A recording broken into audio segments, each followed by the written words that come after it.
to my channel. আজি আমি কবালা ফুৰিবলৈ গৈ আছো। বছৰৰ হেদি আউসলে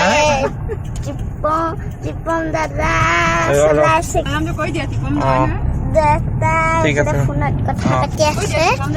কি হয় কৈ দিয়া। নাজানো। টিপম দা হয়। কি নাম দিছা টিপম দা? আৰু এফিলেশ্যন বা আমি গৈ আছো। কলে গৈ আছো মই নিজে নাজানো। কলে গৈ আছে নিজে নাজানে। হাই কৈ দে। হাই কৈ দে। হাই কৈ দে। হাই কৈ দে। খেতি হাই কৈ দে। নকওঁ কৈ না না।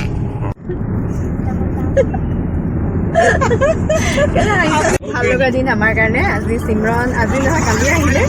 কালি ৰাতিটো থাকিলে। আজি অলপ ফুৰিবলৈ ওলাই আহিছোঁ। আমি দুবছৰমানৰ আগতে লগত আছোঁ। দুবছৰমানৰ আগতে আমি লগত ফুৰিছিলোঁ। কিন্তু আমাৰ আৰু এজনী ফ্ৰেণ্ড আছিল, তাইক আজি খুব মিছ কৰিছোঁ। তাই কি আছিলে চিমি পাহৰা নাই দেই তোমাক। মই এনেই কৈছোঁ কি আছিলে বুলি। চিমি আছিলে, ইমান ভাল লাগিছিলে। আজি তাই নাই আৰু আজি আমি অৱস্থা চিমি চুন্ধাল। এতিয়া আমি গৈ আছোঁ ফুৰিবলৈ। অলপ কলৈ নিয়ে আৰু আমাৰ